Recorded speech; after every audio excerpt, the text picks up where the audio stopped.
तो फ्रेंड चलिए डिस्कस करते हैं मंडे के दिन निफ्टी कैसा रहेगा। ओके, तो सबसे पहले डेली टाइम फ्रेम में देख लेते हैं। जैसे सबने उम्मीद किया था और मैंने भी कहा था कि जो गैन थियरी है उसके हिसाब से 23rd उसके बाद एक मुझे हमें करेक्शन देखने को मिलेगा और वैसा ही हुआ। यहाँ पे आप देख सकते हो बिल्कुल 23rd पे टॉप बनाया, फिर कल क्या हुआ, उसी टॉप को जाके टच करके फिर पूरा रिकवरी कर लिया, मतलब रिट्रेस कर लिया। और रिट्रेस कहाँ तक किया, इसका जो लास्ट टॉप था, ये जो 25 मार्च का कैंडल है, इसका जो टॉप है दैट इज योर 23,850।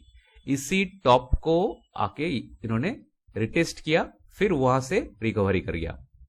अब इतना बड़ा कैंडल जो है, इसने क्या किया, एक अच्छा खासा रेंज बना दिया। ऊपर में क्या है 24,370 और नीचे क्या है 23,850। तो इसी रेंज में जब तक ये रेंज को ना तोड़े तब तक हमें ऊपर या नीचे किसी डायरेक्शन पे एक मूव नहीं मिल सकता।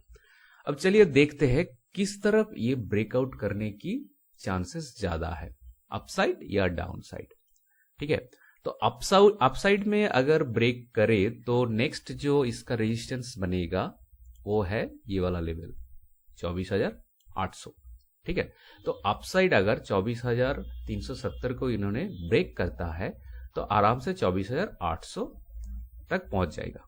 ठीक है, लेकिन क्या ये पॉसिबल है? 24,040 पे मार्केट क्लोज किया, ये लोकेशन से एकदम सीधा 24,370 उसको ब्रेच करके 24,800 तक ये मार्केट जा पाएगा? चलिए देख लेते हैं लोअर टाइम फ्रेम। ठीक है, तो ये है 1 घंटे का चार्ट। अब यहाँ पे देखिए 1 घंटे का जो चार्ट है, यहाँ पे आप देखिए तो ये जो RSI है ये ऑलरेडी नीचे की तरफ शिफ्ट कर दिया, रेंज शिफ्ट कर दिया, मतलब 40 के नीचे आ गया। अब जैसे ही RSI 40 के नीचे आता है, मैं क्यों बोलता हूं कि रेंज शिफ्ट हो गया। रेंज शिफ्ट हो गया मतलब जो अप ट्रेंड चलता है ना, वो थोड़ी देर के लिए रुक जाते हैं या फिर हो सकता है ट्रेंड ही रिवर्स कर जाए। पिछले भी अगर हम देखें पीछे, ये वाला जो लोकेशन, ये अप ट्रेंड, अच्छा खासा अप ट्रेंड था जो मार्च की एकदम 3 तारीख से लेके मार्च की 25 तारीख तक गया था। ठीक है, तो ये ट्रेंड अचानक से जब घूम गया था, ये लोकेशन पे देखिए, यहां पे जब आया था 23,200 के नीचे, तब सबको लगा था कि ये ट्रेंड रिवर्स हो गया। लेकिन RSI जब यहां पे, मतलब 1 अप्रैल को जब RSI ने 40 के नीचे आ गया, मैं थोड़ा लर्ज कर लेता हूं, हाँ, ये जैसे ही 40 के नीचे आ गया 1 अप्रैल को 10 बजे की कैंडल, 1 घंटे की कैंडल, तभी ये इंडिकेट कर दिया था कि रेंज जो ट्रेंड चल रहा था वो रिवर्स हो गया, या फिर थोड़ी देर के लिए ये रुक जाएगा, मतलब साइडवेज हो जाएगा। वही हुआ, थोड़ी देर के लिए रुक गया, साइडवेज हो गया, फिर रेंज तो शिफ्ट ही हो गया, उसका भी इंडिकेशन दे दिया। हम न्यूज को छोड़ ही देते हैं, हम टेक्निकल बेसिस पे डिस्कस करते हैं।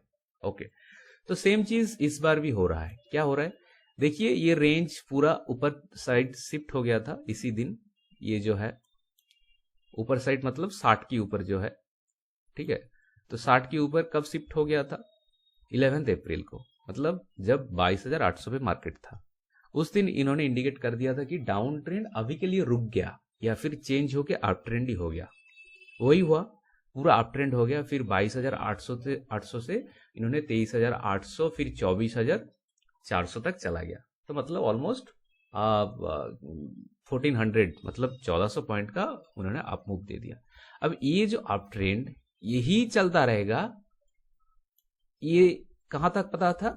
24 अप्रैल तक, ठीक है, या फिर 23 अप्रैल तक सब कुछ ठीक ठाक था। RSI भी 60 के ऊपर था और इधर भी कुछ रिट्रेस वगैरह भी नहीं था, तो सब कुछ देख के लग रहा था कि अप ट्रेंड कंटिन्यूड है। लेकिन फ्राइडे के मार्केट ने क्या किया, फ्राइडे की जो मार्केट है, इन्होंने ये जो फॉल दिया, सपोर्ट तो ले लिया, हाँ 23,850 पे इन्होंने सपोर्ट तो ले लिया, लेकिन सपोर्ट लिया ठीक है, लेकिन ये जो RSI है इसका रेंज शिफ्ट कर गया, मतलब 40 के नीचे एक बार आ गया। हो सकता है इसने फिर से रिकवरी मार दिया, फिर ऊपर गया, लेकिन ये जब तक फिर से 60 को ना क्रॉस करे, जब तक फिर से 60 को ना क्रॉस करे, निफ्टी साइडवेज रहेगा या फिर इसका जो ट्रेंड है ये रिवर्स हो जाएगा। अब ट्रेंड रिवर्स हो जाएगा इसका प्रोबेबिलिटी ज्यादा है, क्यों? रेंज तो शिफ्ट कर गया, उसके साथ साथ हम डायरेक्शनल मोमेंटम इंडेक्स जो है DMI उसको देखे तो यहाँ पे जो रेड्स है, ठीक है, बियर्स जो है वो स्ट्रांग पड़ गया कंपेयर टू योर बुल्स। तो इसीलिए देखते हैं किस तरफ मार्केट ब्रेकआउट करता है। और अगर आपको पोजीशन बनाना है तो जब तक 24,370 ना क्रॉस करे फ्रेश लॉन्ग मत कीजिए, और नीचे भी जब तक 23,850 को ना तोड़े आप शॉर्ट पोजीशन मत कीजिए।